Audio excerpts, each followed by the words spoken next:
efforts to protect the integrity of our very important 2020 election. If you count the legal votes, I easily win. If you count the illegal votes, they can try to steal the election from us. If you count the votes that came in late, we're looking at them very strongly, but a lot of votes came in late. I've already decisively won many critical states, including massive victories in Florida, Iowa, Indiana, Ohio. To name just a few, we won these and many other victories despite historic election interference from big media, big money, and big tech. As everybody saw, we won by historic numbers. And the pollsters got it knowingly wrong. They got it knowingly wrong. We had polls that were so ridiculous, and everybody knew it at the time. There was no blue wave that they predicted. They thought there was going to be a big blue wave. That was false. It was done for suppression reasons. But instead, there was a big red wave. And it's been properly acknowledged, actually, by the media. They were, I think, very impressed. But that was after the fact. That doesn't do us any good. We kept the Senate despite having twice as many seats to defend as Democrats. And in a really much more competitive states, we did a fantastic job with the Senate. I think we're very proud of what's happened there. We had many more seats to defend. They spent almost $200 million on Senate races in South Carolina and Kentucky alone, 2 races, and hundreds of millions of dollars overall against us. At the national level, our opponents' major donors were Wall Street bankers and special interests. Our major donors were police officers, farmers, everyday citizens. Yet for the first time ever, we lost 0 races in the House. I was talking to Kevin McCarthy today. He said he couldn't believe it. 0 races, very unusual thing, 0. And actually won many new seats with, I think, many more on the way. This was also the year of the Republican woman. More Republican women were elected to Congress than ever before. That's a great achievement. I won the largest share of non-white voters of any Republican in 60 years, including historic numbers of Latino, African American, Asian American, and Native American voters, the largest ever in our history. We grew our party by 4 million voters, the greatest turnout in Republican Party history.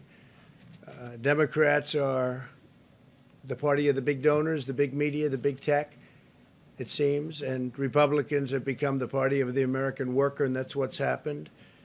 And we're also, I believe, the party of inclusion. As everyone now recognizes, media polling was election interference in the truest sense of that word by powerful special interests. These really phony polls, I have to call them phony polls, fake polls, were designed to keep our voters at home, create the illusion of momentum for Mr. Biden, and diminish Republicans' ability to raise funds. They were what's called suppression polls. Everyone knows that now. And it's never been used to the extent that it's been used on this last election.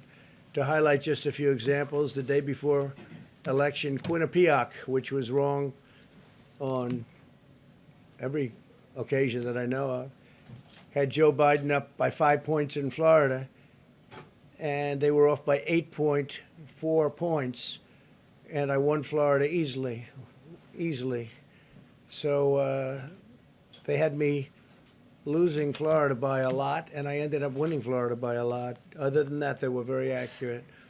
They had him up 4 points in Ohio, and they were off by 12.2 points. And they also won Ohio, great state of Ohio, very easily. The Washington Post had Biden up 17 points in Wisconsin, and it was basically even. They were off by about 17 points. And they knew that. They're not stupid people. They knew that. Suppression. There are now only a few states yet to be decided in the presidential race. The voting apparatus of those states are run in all cases by Democrats. We were winning in all the key locations by a lot, actually. And then our numbers started miraculously getting whittled away in secret. And they wouldn't allow legally permissible observers. We went to court in a couple of instances, and we were able to get the observers put in. And when the observers got there, they wanted them 60, 70 feet away, 80 feet, 100 feet away, or outside the building to observe people inside the building. And we won a case, a big case, and we have others happening. There are lots of litigation, even beyond our litigation. There's tremendous amount of litigation generally because of how unfair this process was. And I predicted that. I've been talking about mail-in voting for a long time. It's really destroyed our system. It's a corrupt system, and it makes people corrupt even if they aren't by nature, but they become corrupt. It's too easy. They want to find out how many votes they need, and then they seem to be able to find them. They wait, and then they find them. And you see that on election night. We were ahead in vote in North Carolina by a lot, tremendous number of votes. And we're still ahead by a lot, but not as many, because they're finding ballots all of a sudden. Oh, we have some mail-in ballots. It's amazing how those mail-in ballots are so one-sided, too. I know that it's supposed to be to the advantage of the Democrats, but in all cases, they're so one-sided. We were up by nearly 700,000 votes in Pennsylvania. I won Pennsylvania by a lot, and that gets whittled down to, I think they said now we're up by 90,000 votes, and they'll keep coming and coming and coming. They find them all over, and they don't want us to have any observers, although we won a court case. The judge said you have to have observers. Likewise in Georgia, and they're appealing. Actually, they're appealing.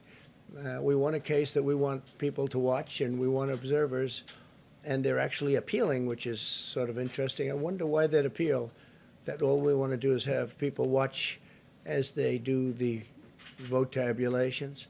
Likewise in Georgia, I won by a lot, with a lead of over getting close to 300,000 votes on election night in Georgia. And by the way, got whittled down, and now it's getting to be to a point where I'll go from winning by a lot to perhaps being even down a little bit.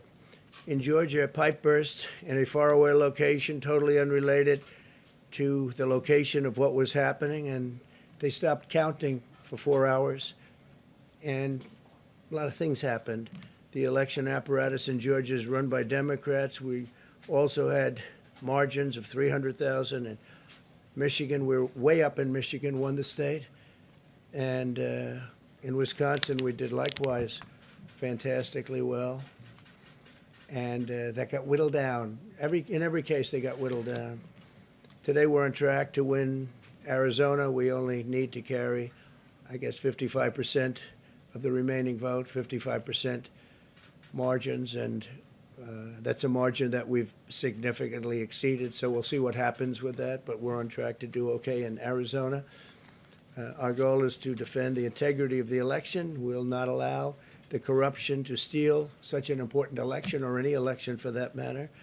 And we can't allow anybody to silence our voters and manufacture results. I've been doing a lot of public things for a long time. I've never had anything that's been as inspirational, by people calling, talking, sending things to us. I've never seen such love and such affection and such spirit as I've seen for this. People know what's happening, and they see what's happening, and it's before their eyes. And there are many instances which will be reported very shortly. There's tremendous litigation going on, and this is a case where they're trying to steal an election. They're trying to rig an election, and we can't let that happen. Detroit and Philadelphia, known as two of the most corrupt political places anywhere in our country, easily cannot be responsible for engineering the outcome of a presidential race, a very important presidential race. In Pennsylvania, Democrats have gone to the state Supreme Court to try and ban our election observers, and very strongly. Now, we won the case, but they're going forward. They don't want anybody in there. They don't want anybody watching them as they count the ballots.